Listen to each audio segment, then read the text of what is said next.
Council may be seated. Just one question, Mr. Williams. Mr. Dippolito is the first witness. I'm assuming he's been instructed about the agreed-to motion on limiting about, I know you're going to go into the history of how they met, et cetera, the escort comment. Yeah. He's been instructed? Okay. I just don't want to have any problems just to start the whole case off, so make sure he's aware of that. Okay. All right, we'll be in recess for 5 minutes. Brought up an opening two issues. Number one, they clearly raised a subtractive. They did what? Entrapment defense. Oh. They clearly raised that in front of the jury. And number two, they also brought in front of the jury that Mike Dippolito was bullied in. Get a reaction out of her, which now the court has taken out, which I would ask to be able to put that back in. May I respond, Your Honor? Yes, I did write down. As to the second point, defense cannot open the door in opening statements. Burns v. State, 609 Southern 2nd 600, Florida Supreme Court. Simpson v. State, 824 Southern. You don't have to cite anymore. That's the law. You can't Yeah. you can't open the door in opening. Now, something may else come out that would reverse my ruling, but you can't open the door in an opening statement because it's not evidence. So I'm not going to find at this point that the door is opened. He did raise it. We'll see where it goes from here, but. Your ruling on it was a 403 ruling. Correct. So now the jury, we present evidence to the jury that's not there, that he just told them was there. I mean, the case law is clear. Yeah, that's the problem. You can't open it. You cannot open the door in opening. When the evidence, I mean, right now my ruling remains the same. He did mention it. I heard it. I wrote it down because I knew exactly what was going to happen when they left. But at this point, I'm going to have to go what I believe is the correct law. You can't open the door in an opening statement. There are some exceptions to that, but I don't think we've hit those exceptions. The other issue is, The objection's overruled, just for the record, Judge. what objection? That in the state is, It wasn't an objection. They said the door was opened. Your objection to that portion of the video is still granted. They're saying the door was open. I was saying, no, you can't open the door in an opening statement. So they didn't raise an objection. They raised an opening of the door. The other issue has to do with, they've raised the issue of entrapment.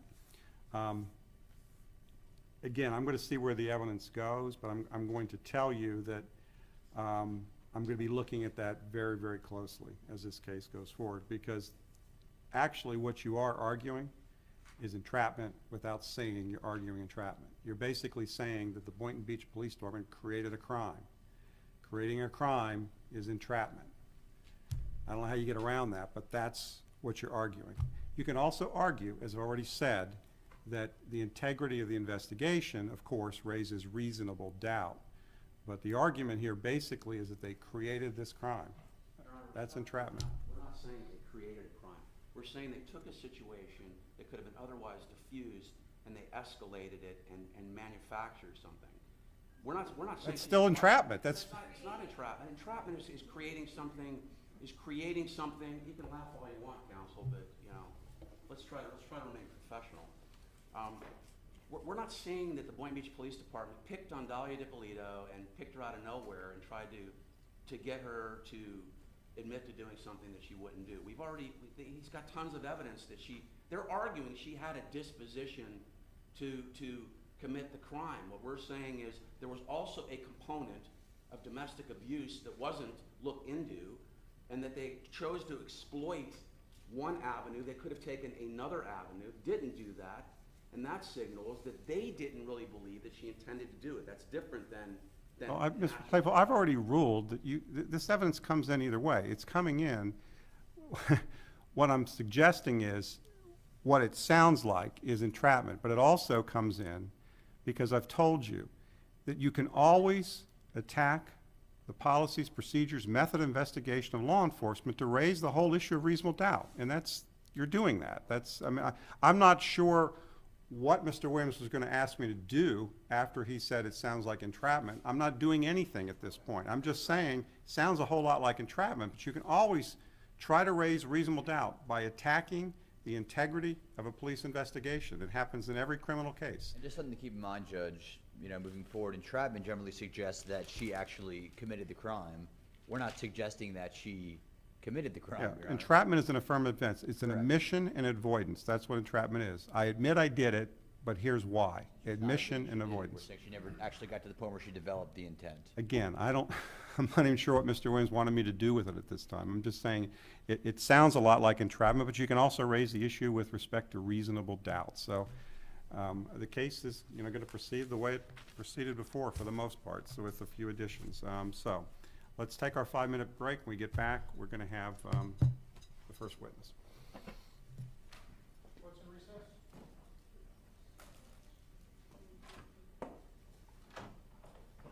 State ready to call their first witness. Yes, Your Honor. The state would call Mike Dippolito. Mr. Dippolito.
You may proceed. Thank you, Your Honor.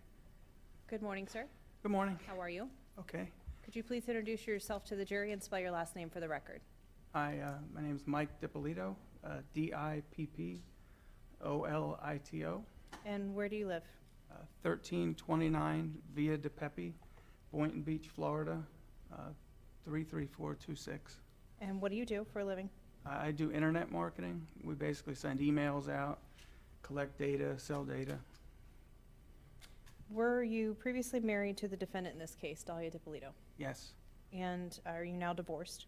yes. When did you become divorced? Probably 3 years after we got married. I don't recall exactly. So it's been a few years now. Oh, yes, yes. Do you remember when you met her? I met Dalia, I believe, early October 2008. And this might be embarrassing, but were you married at the time that you met the defendant? Yes. And were you separated? No. Did you become separated and divorced shortly after meeting the defendant? Yes, probably, I would say a couple months after. Okay. Yes. Let's talk about the beginning of your relationship with Ms. Dippolito. Were you happy? Yeah, I was happy. Very happy. How would you describe it? When I met Dalia, obviously I left my wife for, so I was, it seemed like an excitable time. We got along really well. We had fun together. We did a lot of things. She got me to do things I wouldn't do. Like a girl got me to go on a roller coaster. I wouldn't go on a roller coaster if my life depended on it. Somehow she's like, "You gotta go on." I'm like, "I am." I went on it. Like it was exciting. It's the best way for me to explain it. Okay. Did her arrest for solicitation to commit first-degree murder shock you? Yes. Now, is that in large part because you thought your marriage Leading, was... Your Honor. It's leading. Restate the question, please. Why were you surprised? I mean, who would do that, you know? I mean, Did you think you were in a happy, loving relationship? in the beginning, yes. Where was she living when you first met each other? Daddy told me she was living in California. And had she been living there for a while, to your knowledge? I can't say if I know a time. From what I gathered, it was a few months at least. Yeah. Do you know who she was living with? Some guy named Mike. Yes. Is Stanley his last name? Yes. Does she have family that lives locally? Yes, Boynton Beach. And who is that? Her mom, brother, sister, and at the time, the grandfather. And approximately how far away did her mom live from your residence? Well, I originally didn't live in Boynton. I purchased a home in Boynton. So my home in Boynton, probably like 2-3 minute car ride, not far. Now, you said you didn't originally live in Boynton, you decided to buy a house. Where exactly was it that you decided to buy this house? Is it your current residence, the Via Dippolito? Yes. Okay. And do you remember when you bought it?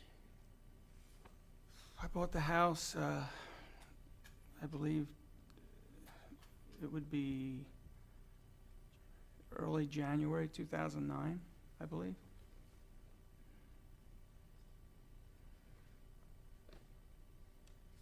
And how much did you pay for it? $238,000. How did you pay for that? I paid for it cash. Whose name was on the title to that home? When I bought it, it was my name. Only your name? Yes. May I approach the witness? Yes. May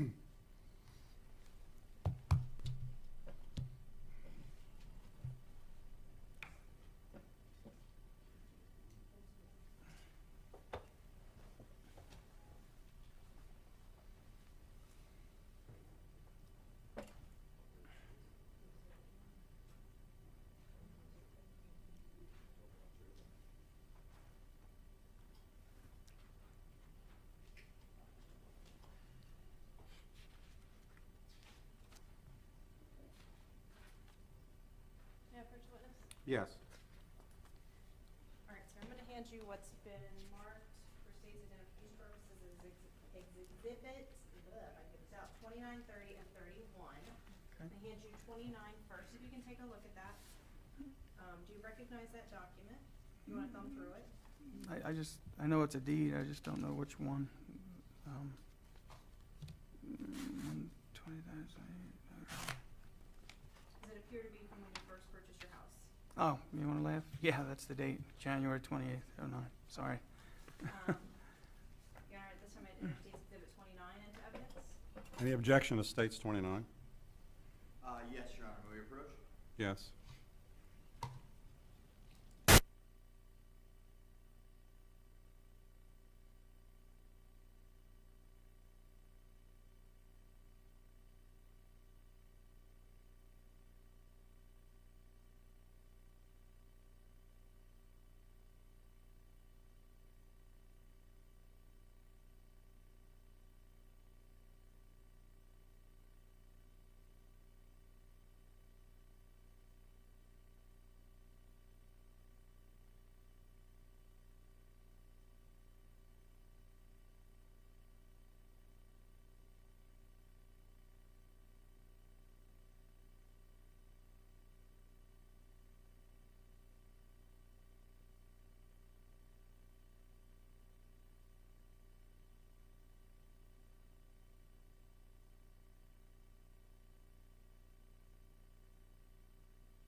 Uh, 29 will be admitted over previously stated objection. And I'm gonna show you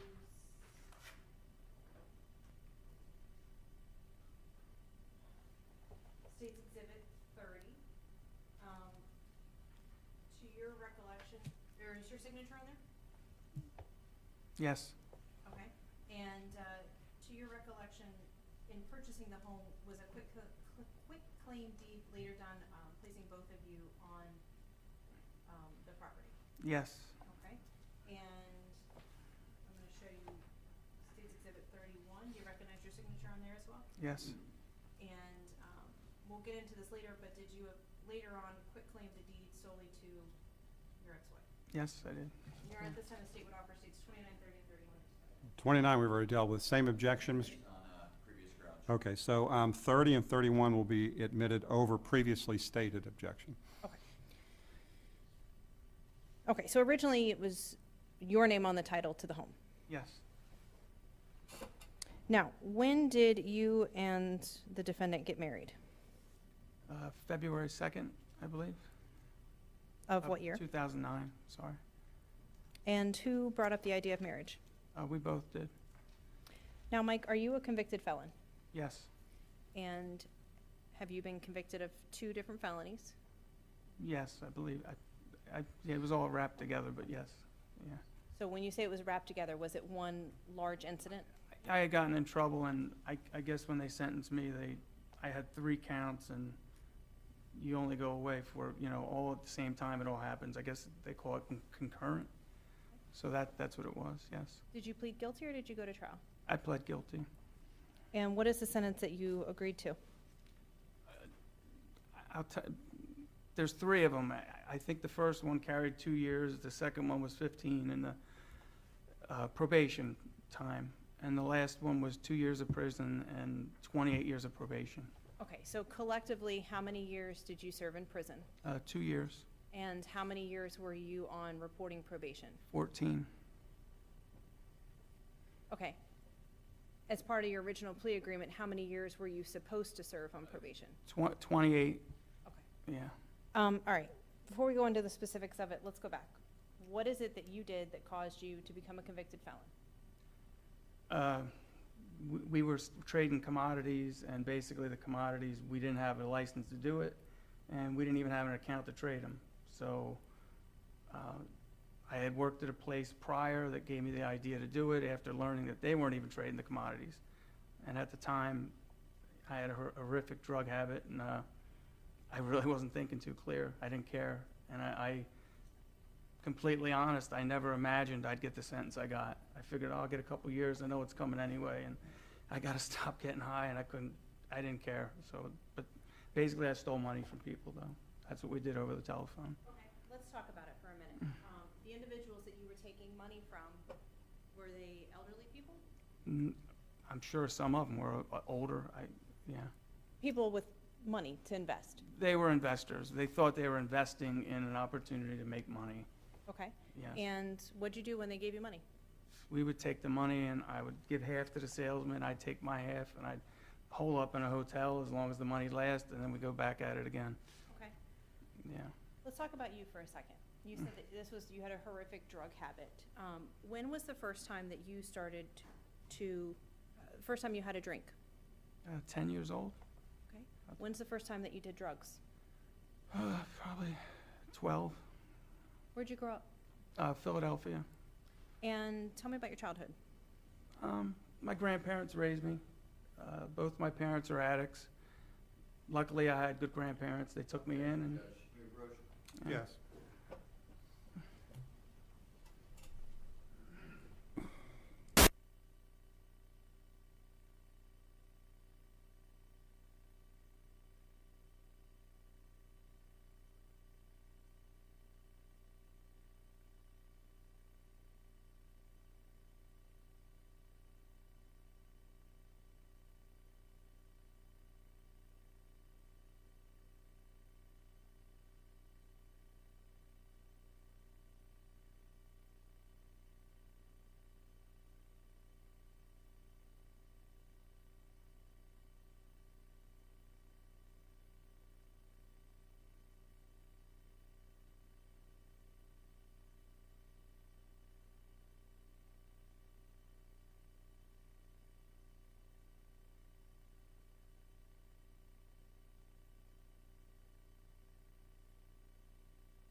Okay, you stated that you started doing drugs and alcohol at the age of 10, that your parents were addicts, you were raised by your grandparents. Did you ever go to rehab? Yes, When was the first time? How old were you? 15. And how'd you end up here down here in Florida? Well, when I went to rehab the first time, I was successful at sobriety for about 5.5 years, and I worked at a treatment center and I relapsed. Okay, is that, you came down here for rehab? Well, I couldn't get back to sobriety, oddly enough. Somehow I got it the first time, and there I am the second time going, I can't get it. And I used to listen to people say, I can't get it, and I wondered, why can't you get it? But then I'm the guy going, I can't get it. So I came to Florida. I went to a halfway house. That's what brought me to Florida. And when you say to Florida, were you brought down here to South Florida? Boca Raton. How many times in total have you been to rehab? At least 10. Okay. To date, are you maintaining a sober lifestyle? July 3rd, I'll have 14 years. Yes.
So how long have you been sober now?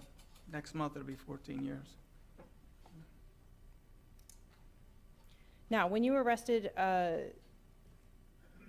you said that you pled guilty. Did you cooperate with law enforcement? Yes. And did you help them in other investigations? Yeah, I had to tell them where I worked prior and explain to them what I did there and all that stuff, yes. All right, let's talk about the restitution that you owed. How much restitution did you owe, monetary amount? 191,000. And on probation, how did probation set up the monthly amount that you would pay? When I came home, I got any job I could get. I got a cooking job, and I think I was making probably, if I made $400 a week, is what I made. So my first visit to probation, I really didn't know how it worked. So the gentleman at the time, he says, you pay what you can. And I'm like, okay, because I had 28 years to do this. So I started giving him $60. And then a year later, the guy's like, I got a call, you got to give me more. So I started giving him 80, and then it went up to like 120 with this gentleman. And it went from there. Okay, Yeah. when you say when you first got home, do you mean when you got out of prison? Yes, And where'd you work as a cook? Fridays. Did you hold other jobs along the way? I left that job into another job.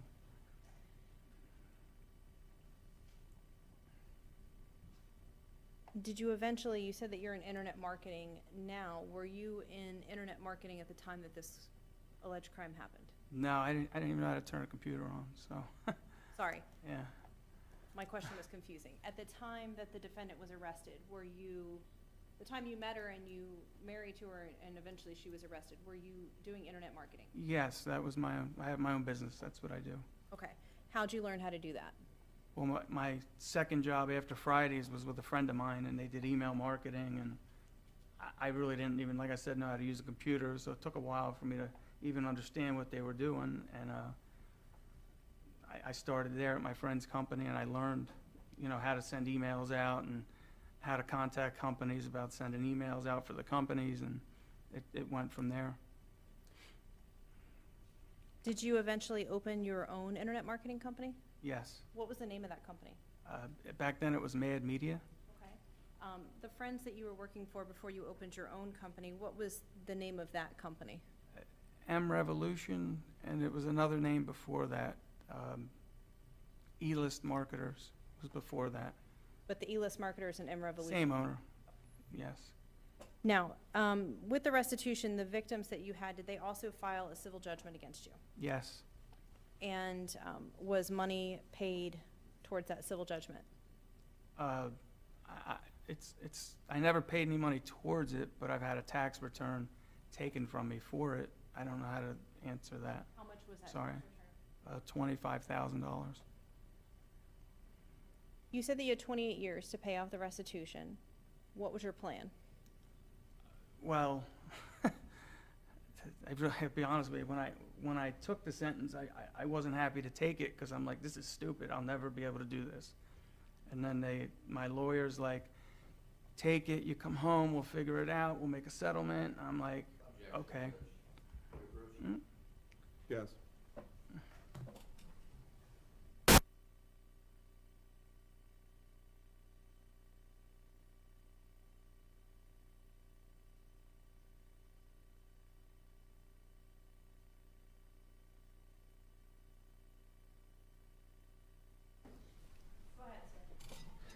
It was explained to me that we could make an arrangement a couple years in if I did the right thing, and I said, okay, great. And at the time, I went into working for myself. I started making more money than I ever imagined. So I started putting a little money aside, and I reapproached my attorney that got me that sentence, and basically blew me off. But I come to find out that basically what he was telling me, it doesn't work that way. You're either going to pay it all or you're never going to get off, and I realized it later. I didn't realize it at the time. I just didn't understand that, but I understood it then, yes. Okay. You said you were making lots of money and putting it aside. You had all this restitution to pay, but you mentioned earlier you paid for your house in cash that was more than your restitution you owed. Why did you do that? Well, your timelines, like my initial time home and hiring my first lawyer was probably a year prior to all of that. But the reason for that as well, in my sentence, I don't have anything written that said if he pays, he's released early termination. So I could have paid the money, and the only reason I got 28 years of probation was to give me a fair chance at paying the money back. I had never committed a crime before. It was my first crime ever, so I mean, I took a 30-year sentence. I mean, I did the crime, I'm not arguing that. Yeah.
I'm sorry, I forgot where we were.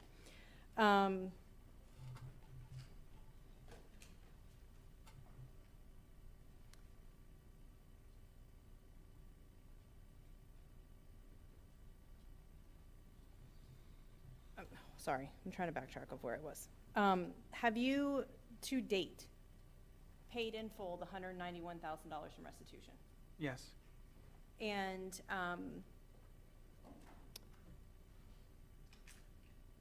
when you would make these restitution payments, are they given to your probation officer and then they send them to the victims? Is that your understanding? you know, that's how it works, yes. So over time, did you increase the amounts that you were paying?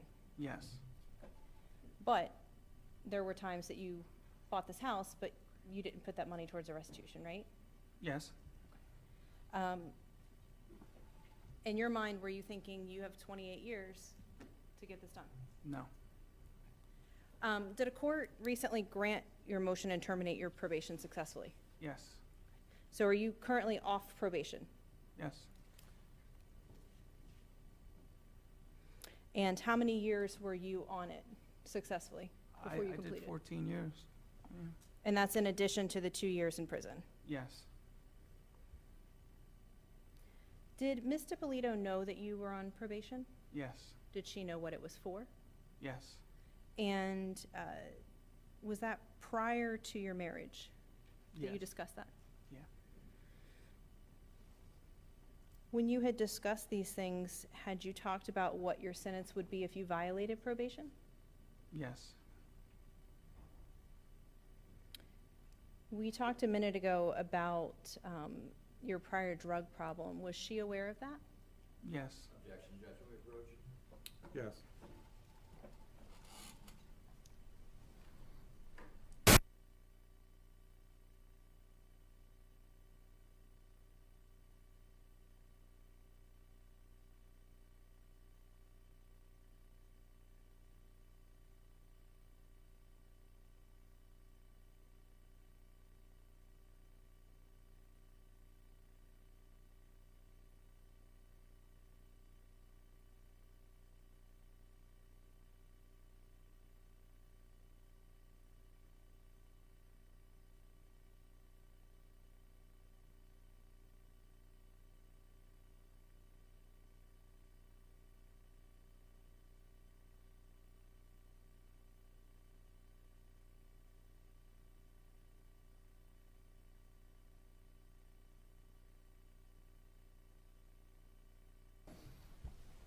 Okay, so you had discussed with Ms. Dippolito your prior drug problems. yeah, Do you know someone by the name of Mike Inton? yes, he's the second attorney I hired for probation. And when did you first go see him? Do you remember? I went and visited Mike, I believe, early February Of what year? of 2009, sorry. And you said he was your second attorney. Had you consulted with him to try to No, get off I probation? had the gentleman that got me the sentence, I tried to consult with him first, and it just kind of dead-ended where he kept blowing my meetings off, and, you know, and so my friend recommended this other lawyer, Mr. Inton. Mr. Enton, yes. And when you went to see Mr. Inton in February of '09, did the defendant go with you? Yes, And what were you going to meet him for? I was trying to see what I had to do to settle up with this probation so I could get early release.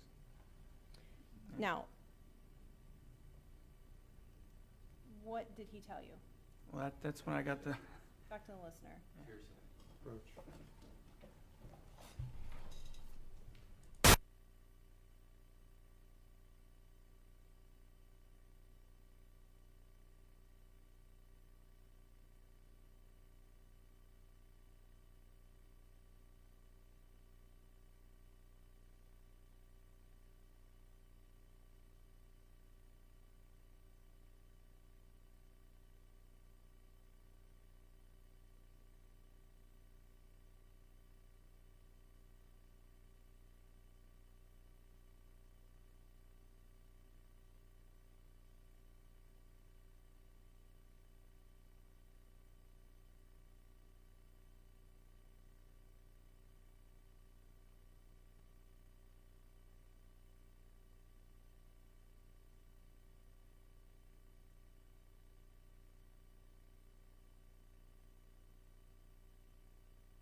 What did the lawyer say to you, Mr. Enton, say to you when you went and talked to him about getting off probation?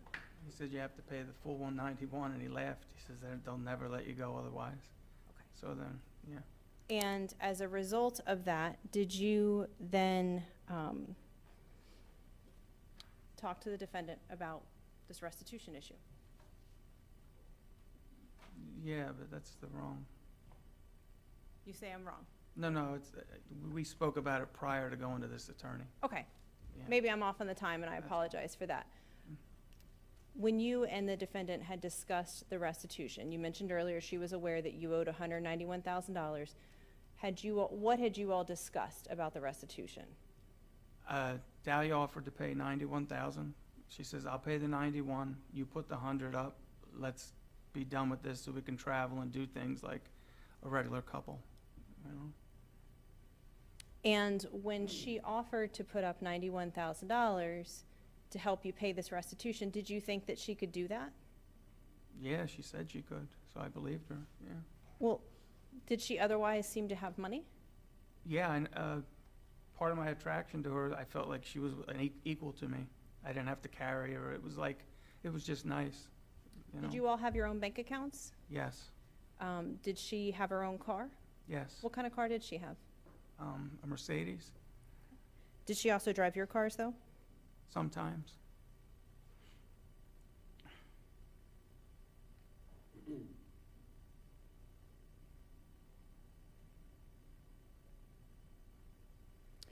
All right, now, when you all had this discussion, and she said she'd put up $91,000, you'd put up $100,000, were you giving her money towards your $100,000? We went and saw Michael Anton, and after that, he says, well, when you're ready, let me know. So I started giving Dalia checks. Okay. Would you also give her cash in envelopes? Overruled. Go ahead. Yeah, honestly, I think I might have gave her one time it was cash, and the rest were checks. And why were you giving her the money instead of giving it to probation? Michael Anton said it would probably be best if it came from family, meaning, you know, Dalia would be my wife at that time. Did he suggest that it be presented to the courts or probation in one lump sum versus smaller payments? Objection, leading hearsay, Judge. Back to the law, sir. Overruled. Go ahead. No, I, in order to get off, I was told you have to pay the full amount or they won't even hear it. So I was making money and I wanted to get it done. So, yeah, we were going to pay the full amount. I guess what I'm asking, though, is if you were paying the full amount to get off and he suggested that it come from family, why were you having her collect all of it and not just giving Mr. Enton the money as you were earning it? I just wanted to give that guy all the money at one time. Okay. I don't think he would have did that. I don't. think Okay. That was, yeah. You mentioned you were giving her checks. How often were you giving her checks? Probably weekly, if not every 4 days, or as money was coming into my company. And what was your understanding that she was doing with it? Just putting it in the bank. In her bank? Yes, Do you know where she banked? Bank of America. And what did you expect her to do once you gave her this $100,000? Well, once I gave her 100, she was supposed to put her money with it, and then we were gonna, you know, make the payment, send a wire to the lawyer. Okay, did there come a time that you gave her the full $100,000? Yes, And do you recall approximately what month of 2009 that was? beginning of March 2009.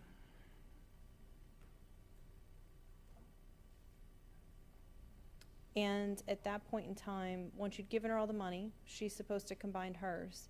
Yes. What happened? Well, I spoke to Mike Anton about getting his wire instructions, and he says just wire it over. Did you then pass that information along to her? Yeah, I think she spoke to the secretary to get the wire instructions. Okay.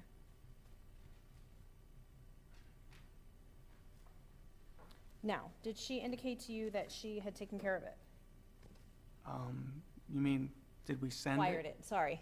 Yeah, obviously I'm excited, you know, I mean, she said, yeah, we'll take care of it tomorrow, I'll do it tomorrow, and it was supposedly done. After she told you that, what did you do? I waited a day and I called Mike Enton, the lawyer, and I asked him if he got the wire. Hattie, No. what'd you do from then on out? You know, well, this went on for like 2 or 3 days. You know, he's telling me, Mike, it's not here. We verified the wire, we checked the numbers, and, you know, and then that's when Dalia says, she was trying to say my lawyer stole it. And I'm just like, you know, I'm like, I don't think he stole it, you know. I think that's highly unlikely. As you continued to question her, did she present you with any kind of wire documentation? I believe it took about 5 days, and then she showed me a document from the Cayman Islands. And I'm like, where is this from? Because, you know, to my knowledge, she has a Bank of America account. And, I mean, if I had a Cayman Islands account, I might have mentioned it to somebody, and it just surprised me. Hang on 1 second.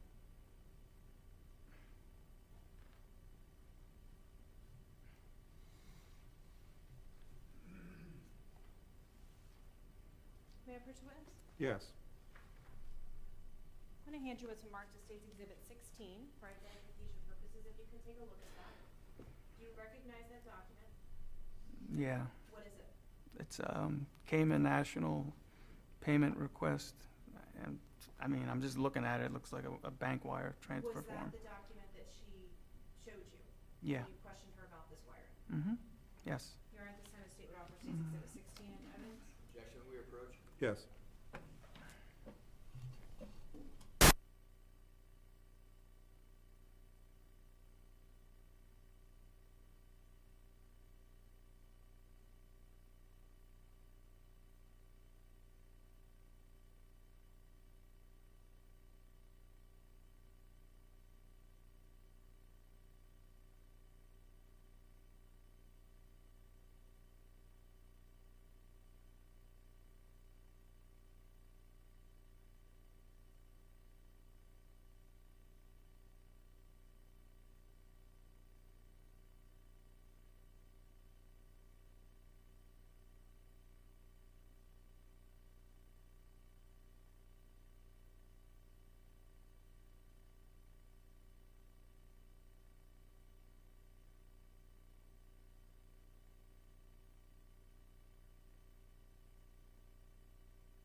Sixteen in evidence over objection. I was asking a few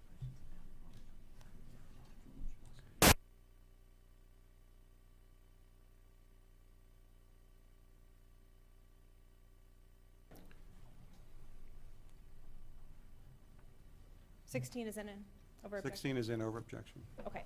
And what did she tell you when she gave you this document? She said, see, the wire was sent, but I had the wire reversed.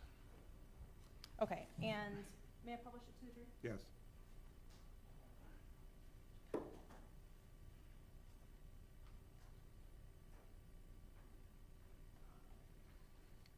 Now, the document, does it indicate D. Muhammad You're- as a client? Yes. it's a Yes. client to you, I apologize. Sorry. Yes, What is Dalia's maiden name? Dahlia? Muhammad.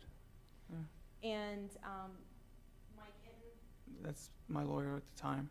and the information he had given you as far as his wiring and his banking information, was it at a Regency Bank in Fort Lauderdale? Yes, Regency. And the amount of $191,000, that was the agreed upon amount, or Yeah. that was the amount you owed? That was what I owed. Overruled. When you've done your different bank dealings and when you were doing these commodity tradings before, Right. did you have experience in wires? Yes. And had you performed wire transfers before? Yes. And in your experience, could a wire transfer be reversed? No. Probably a good time to break. Okay, what we're going to do, ladies and gentlemen, we're going to go and break for lunch now. I'm going to give you about an hour and 15 minutes, which means not exactly at 1:30, something like 1:35, a good hour and 15 minutes so you can get out, get some lunch. As always, I'm going to tell you, you cannot discuss the case, you can't do any research, and you cannot listen to or read any news accounts of the trial. Have a pleasant lunch. We'll see you back in an hour and 15 minutes. The deputy will take you out through the judicial hallway.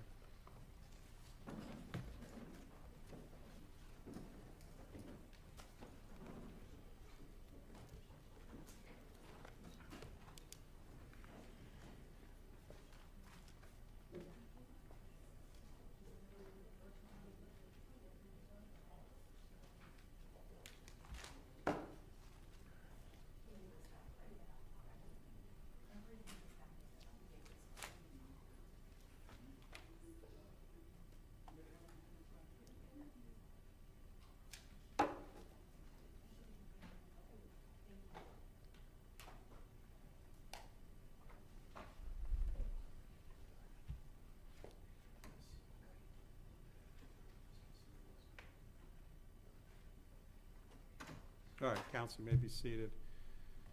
All right, anything before we break? I need to give them a couple minutes to clear the hallway before I go out. I just have one quick issue, Judge. The transcript for the video on August 3rd between Mr. John.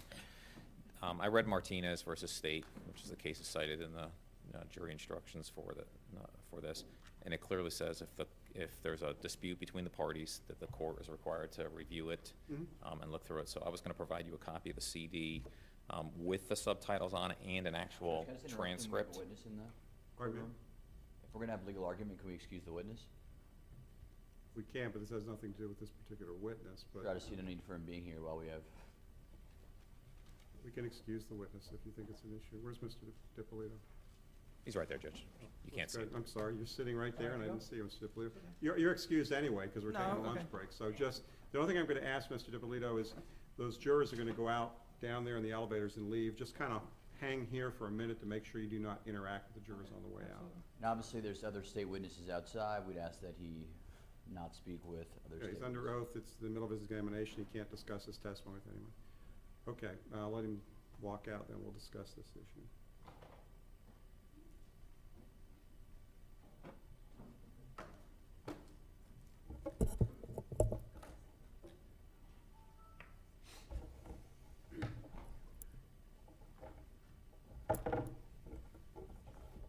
Okay, go ahead.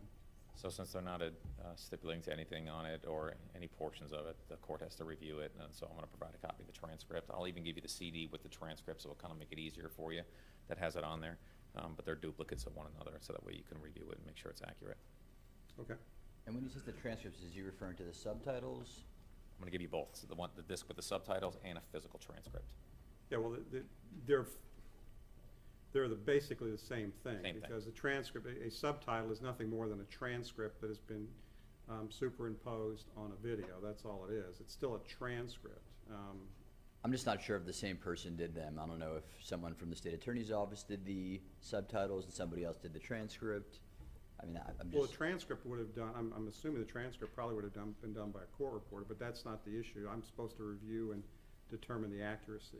correct. I just don't know if they're done by different people, that's why. I mean, there might be two issues here, the transcript and the subtitles. that Well, were you're done not, by- let me just ask something, Mr. Williams. You're giving me the transcript for my own ease of listening, but are Yes. you also, are you planning to give the transcript to the jury also? I or think you my plan, I think Ms. Laurie and I have a different, my plan would be to have the jury review the transcript and watch the video versus having the subtitles of video. You gotta tell me which you're proposing. I was offering it to you, Judge, for both. I believe both are accurate. My issue is I think it doesn't matter one way or another, but I'm gonna leave it in her hands as a decision. So I have ultimately, to she's review, gonna, then I have to review both, because it Yeah. has to be the accuracy of the transcript, and it has to be the accuracy of the subtitles, depending on what you do. I would ask for a copy of whatever transcript they're providing, or anything they're providing you, I'd ask for a copy of, Judge. they already have it in discovery, Judge. I was not provided with a copy of the transcript, just Is there a the- physical transcript? Absolutely. Because I didn't see that last time, I just saw the one with. No, we didn't do it last time. We just played the video, but then remember the jurors couldn't hear it and they wanted to, So the transcript's already been provided? it's already been out in discovery. They never provided us with a copy, Judge, of the one they're I'll they're give- intending to use. Original discovery from the original case. Yep. This was done in the very first case. Legal Graphic Works is actually, I can answer the question he wanted to know about who put it on the video. They're the ones that were hired to do that. This information was used and provided in discovery initially. There's no requirement they do it again.